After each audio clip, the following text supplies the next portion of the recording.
July మాసం 12వ తేదీ పునీత యోహాన్ గాల్బెట్ మఠాధిపతి పండుగ. వలుంబ్రోస్కన్ సభ స్థాపకుడు, మతసాక్షి. పునీత యోహాన్ గాల్బెట్ గారు ఇటలీలోని ఒక ఉన్నతమైన మంచి క్రైస్తవ కుటుంబంలో జన్మించారు. వీరికి ఒక సోదరుడు ఉండేవారు. ఏదో తెలియని కారణంపై ఒక హంతకుడు తమ తమ్ముని హతమార్చగా వాడిని ఎలాగైనా పట్టుకుని చంపాలని పగతో రగిలిపోయేవారు. ఒకరోజు ఆ హంతకుడు ఎదురుపడగా తమ వరలోని కత్తితో అతన్ని చంపబోయాడు.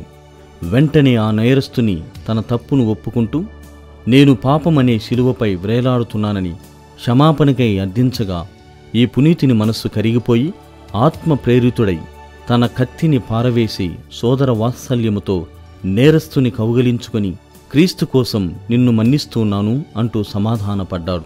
తదనంతరం పగా అనే సైతానును జయించి బెనడిక్టు గారి సభలో ప్రవేశించి మఠాధికారిగా నియమించబడ్డారు.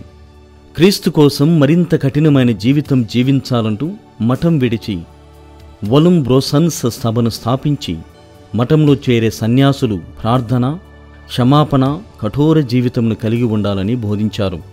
క్రమశిక్షణాయుత క్రైస్తవ జీవితమును శ్రీసభలో మొట్టమొదటిగా ప్రవేశపెట్టిన వారు ఈ సభవారే. వీరు తమ అమూల్యమైన సేవలందిస్తూ పేద సాధులకు సహాయపడుతూ నగరంలోనే పరమపదించారు.